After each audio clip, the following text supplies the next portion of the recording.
హరి ఓం శ్రీ గురుభ్యో నమః.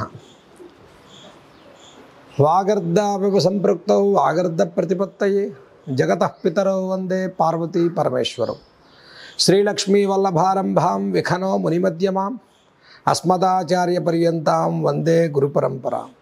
ఓం శ్రీ లక్ష్మీ హయగ్రీవాయ నమః. ఓం శ్రీ విఖనసగురవే నమః. 2025 సంవత్సరం శ్రీ విశ్వావసునామ సంవత్సరంలో మకర రాశి వారు చేసుకోదగిన పరిహారాల గురించి మనం తెలుసుకుందాం. మరి మకర రాశి వారికి ఏలినాటి శని పూర్తిగా తొలగిపోయింది 2025 సంవత్సరం.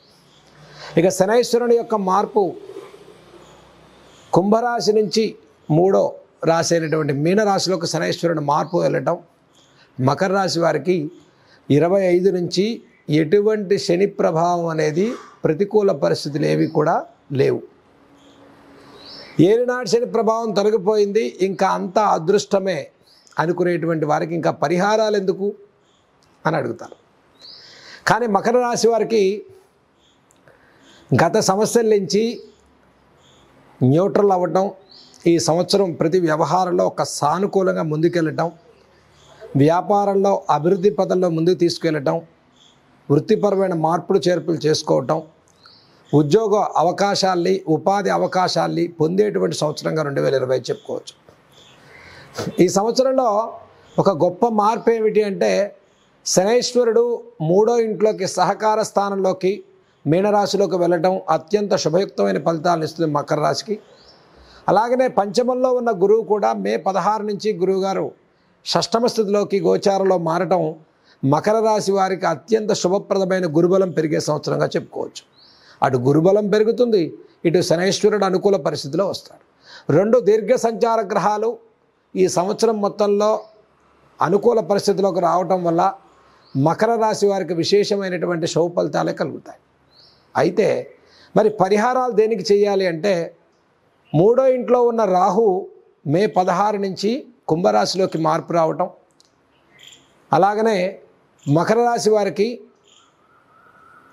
అష్టమ స్థితిలోకి కేతువు రావటం, అష్టమ కేతువు ద్వితీయ రాహు యొక్క ప్రభావం రావటం వల్ల ధనక్షయం పెరగకుండా ఆరోగ్య విషయాల్లో కొంత రాహు ప్రభావాన్ని తొలగిపోవడం కోసం అనవసర డాంబికాల వల్ల అపవాద అవమానాలు పొందటం కానీ ఇటువంటి సమస్యలు తొలగిపోవడం కోసం మకర రాశి వారు 2025 సంవత్సరంలో రాహుదోష పరిహారం కోసం దుర్గా అమ్మవారి యొక్క నామాన్ని, దుర్గా అమ్మవారి యొక్క జపాన్ని చేసుకోండి. ప్రతిరోజు కూడా ఓం శ్రీ దుర్గాయై నమః అనేటువంటి జపాన్ని ప్రతిరోజు కూడా చేసుకోండి.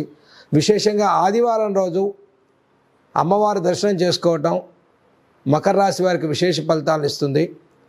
రాహుకాలంలో నిమ్మడప్పులో దీపం పెట్టడం వల్ల కూడా అనవసర ధనక్షయం తగ్గుతుంది, అపవాద అవమానాలు తగ్గుతాయి, ఆరోగ్య విషయాల్లో అనుకూల పరిస్థితులు కలుగుతాయి.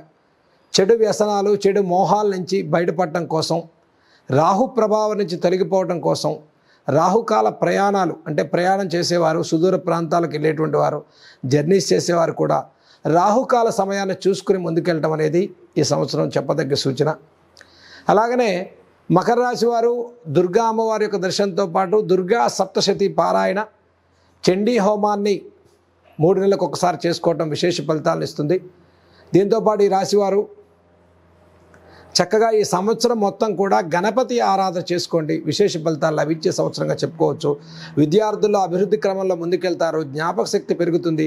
విద్యా అభివృద్ధి పెరగడం కోసం ప్రతిరోజు కూడా ఓం గం గణపతయే నమః, ఓం గం గణపతయే నమః అంటూ గణపతి గకార బీజాన్ని జపం చేసుకోవటం వల్ల విశేష ఫలితాలు లాభించడంతో పాటు సద్బుద్ధి, mental balance, stability mind set, మరి గ్రోత్ పరంగా కూడా మకర రాశి వారు విశేషమైన లాభాల్ని, అపారమైన వ్యాపారాభివృద్ధి, వాణిజ్యాభివృద్ధి, కళారంగాలు, సినీ రంగాలు అన్ని విషయాల్లో కూడా గణపతి ఆరాధనతో పాటు దుర్గా ఆరాధన చేసుకోవటం, అలాగనే విశేషంగా మంగళవారాలు ఒక 11 వారాలు సుబ్రహ్మణ్య ఆరాధన చేసుకోవటం వల్ల మకర రాశి వారికి సంతానార్థులు కానీ, అనారోగ్య సమస్యలు కానీ, ఆగిపోయిన ధన రుణ సమస్యల నుంచి విముక్తి పొందేటువంటి వారుగా మనం చెప్పుకోవచ్చు.